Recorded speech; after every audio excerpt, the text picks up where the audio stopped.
నేటి జనయిత్రి ఫౌండేషన్ వ్యవస్థాపకులు నేటి కార్యక్రమానికి అధ్యక్షత వహించిన డాక్టర్ మునీర్ షరీఫ్ అహ్మద్ గారికి, అదేవిధంగా నేటి కార్యక్రమానికి ముఖ్య అతిథులుగా వచ్చేసిన ఆర్పి పట్నాయక్ గారికి, అదేవిధంగా రాష్ట్రపతి అవార్డు గ్రహీత సాజిదా ఖాన్ గారికి, అదేవిధంగా సంపత్ కుమార్ గారికి, శంకర్ గారికి, ఒక వేదిక మీద ఉన్న అతిరథ మహారాజులు, అదేవిధంగా వేదిక మీద ఉన్న వారికంటే వేదిక ముందున్న వారికి ఏమాత్రము తక్కువ కారని చెప్పి వారిని కూడా అతిరథ మహారాజులుగా అందరికీ నా నమస్కారం. ఈరోజు చాలా సంతోషంగా ఉంది. ఎందుకంటే గత 40 సంవత్సరాల నుండి విద్యా సంస్థలు నడుపుకుంటూ మరి మునీర్ షరీఫ్ లాంటి విద్యార్థులు ఈ సమాజ సేవలో ముందున్నప్పుడు మాకు రెట్టింపు ఉత్సాహం అనేది కలుగుతుందని చెప్పి ఈ సందర్భంగా గుర్తు చేస్తున్నాను.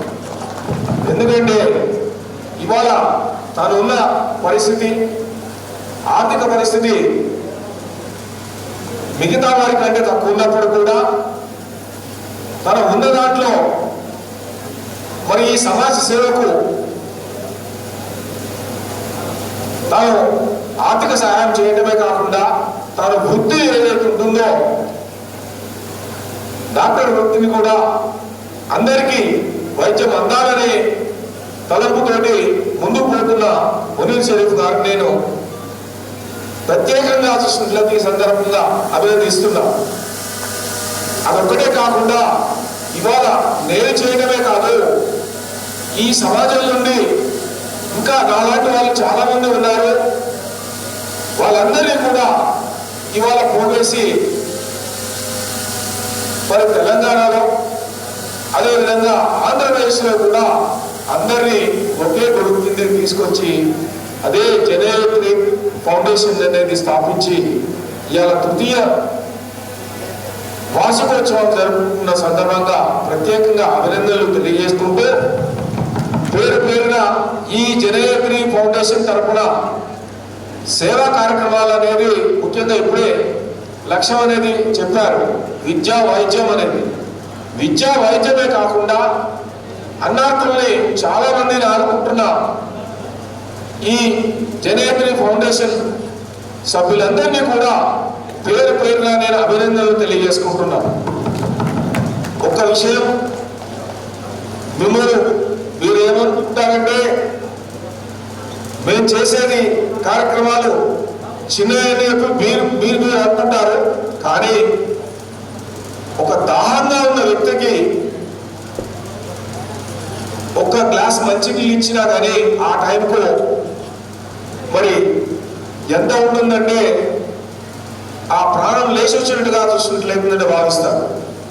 ఇవాళ దాంట్లోనే భాగంగా నేను ఒక్క చిన్న విషయం చెప్తాను. ఏంటంటే ఈ జనయిత్రి ఫౌండేషన్ తరఫున ఇవాళ ఫుట్పాత్లలో, ఆర్టీసీ బస్ స్టాండ్లలో ఎలాంటి చూసినట్లయితుందంటే మరి కప్పుకుంటేందుకు దుస్తులు లేకుండా చలికి వణికిపోతూ వర్షానికి తడుస్తున్న ఆ అభాగ్యులందరిలో కూడా ఈ జనయిత్రి ఫౌండేషన్ తరపున దుప్పట్ల పంపిణీ కార్యక్రమాన్ని అనేది వాళ్ళు ఎక్కడుంటే అక్కడ మరి వెళ్ళి వాళ్ళని వెన్ను తగ్గి మేము వెన్నంటి ఉన్నాం మీతోటి అని చెప్పి వారందరూ కూడా దుప్పట్ల పంపిణీ చేస్తున్నందుకు ప్రతి ఒక్కరిని కూడా చూస్తుండేది ఈ సందర్భంగా పేరున అభినందనలు తెలియజేసుకుంటున్నాను.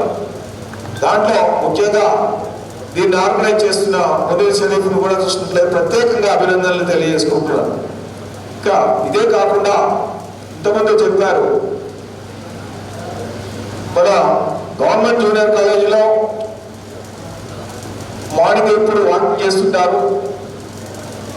వారందరికీ కూడా వైద్య పరీక్షలు నిర్వహించడం, వారికి బీపీ షుగర్లు తర్వాత ఏమన్నా ఉన్నట్లయితే అవి కూడా డిటెక్ట్ చేయడం, అదేవిధంగా ఇవాళ బ్లడ్ గ్రూపింగ్ కూడా చేసి ఎక్కడైతే ఇక్కడే కాదు హైదరాబాద్ ఉన్నప్పుడు కూడా ఎవరు ఏ క్షణాన్న ఫోన్ చేసినప్పుడు కూడా బ్లడ్ కావాలంటే వెంటనే తన జనేత్రి ఫౌండేషన్ చూసినట్లయితే గ్రూప్లో దాన్ని అప్లోడ్ చేయడం అనేది జరుగుతుంది.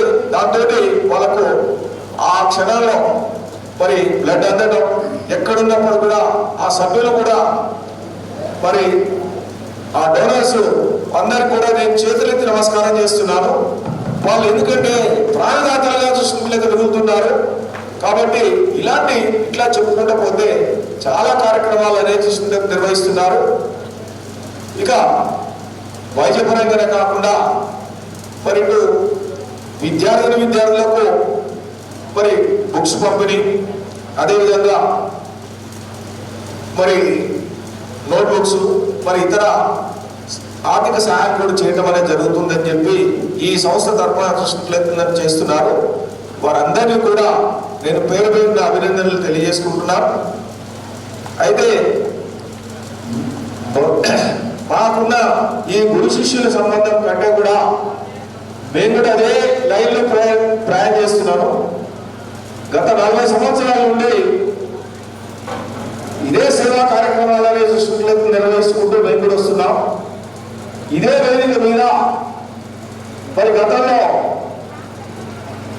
ఆర్సిడి కోచింగ్ సెంటర్ నుంచి ఫ్యాకల్టీని తెప్పించి ముఖ్యంగా పబ్లిక్ లైబ్రరీకి పోయినా మేము పబ్లిక్ లైబ్రరీలో గ్రూప్స్ ప్రిపేర్ అయ్యే స్టూడెంట్స్ ఉండి ఉదయం నుంచి సాయంత్రం వరకు చదువుతున్నారు. వాళ్ళు కనీసం మధ్యాహ్నం లంచ్ కూడా పోవట్లేదు సార్ అని చెప్పి లైబ్రరీ మా దృష్టి తీసుకొచ్చినప్పుడు అక్కడ లంచ్ ఏర్పాటు చేస్తే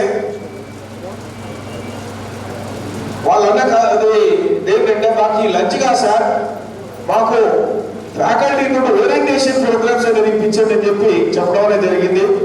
సో దాంట్లో భాగంగానే మరి ఆర్సిడి కోచింగ్ సెంటర్ అంటే సౌత్ ఇండియాలోనే #1 కోచింగ్ సెంటర్. అది దాదాపు 30-35 సంవత్సరాల నుంచి బయటికి వెళ్ళని ఫ్యాకల్టీని కూడా ఇక్కడ తీసుకొచ్చేసేసి మరి కోచింగ్ ఇప్పించడం అనేది జరిగింది.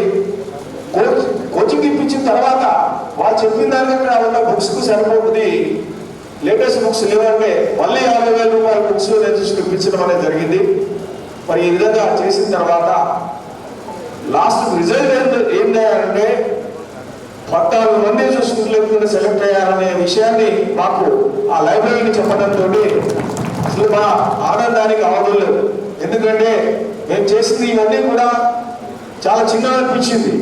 అదేవిధంగా మరి ఈ టౌన్కు ఒక ప్రత్యేక విద్యా కేంద్రం ఉండాలనే ఉద్దేశంతో ఇవాళ మీరు టౌన్లో ఎంటర్ అవుతుంటే లెఫ్ట్ సైడ్ చూసిన బైపాస్ ఏదైతే బైపాస్ చీల్ చూసిన దగ్గరే ఇవాళ విద్యా కేంద్రం అనేది కూడా తయారవుతుంది.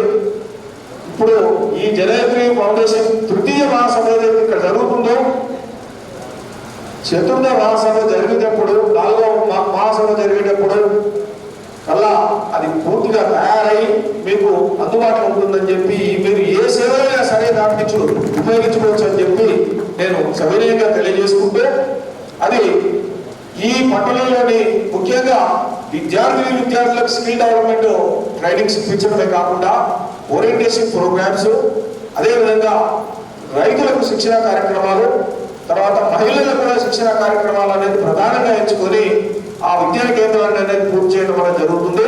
ఇప్పుడు ఆల్రెడీ గ్రౌండ్ ఫ్లోర్ ఒక 6,600 స్క్వేర్ ఫీట్స్ బిల్డింగ్ అనేది స్లాబ్ అయిపోయింది. ఈ నెల చివరి వరకల్లా ఇంకొక 6,600 స్క్వేర్ ఫీట్స్ బిల్డింగ్ ఏదైతుందో అది కూడా పూర్తవుతుంది. నెక్స్ట్ ఇయర్ చూసుకుంటే మళ్ళా ఒక 20,000 స్క్వేర్ ఫీట్స్ బిల్డింగ్ అనేది పూర్తయ్యి దాంట్లో అన్ని ఆడియో సిస్టమ్స్ కానీ అన్ని రెడీగా ఉంటాయి. మరి ఆ శిక్షణ కేంద్రాన్ని అనేది కూడా మీ జనేత్రి ఫౌండేషన్ వాళ్ళు ఎప్పుడంటే అప్పుడు ఉపయోగించుకోవాలని కోరుకుంటూ ఈ అవకాశం ఇచ్చిన మన జనేత్రి ఫౌండేషన్ వ్యవస్థాపక అధ్యక్షుడు మునీర్ షరీఫ్ గారికి వారి మిత్ర బృందానికి మరొకసారి అభినందనలు తెలియజేసుకుంటూ సెలవు తీసుకుంటున్నాను. Thank you sir. Thank you.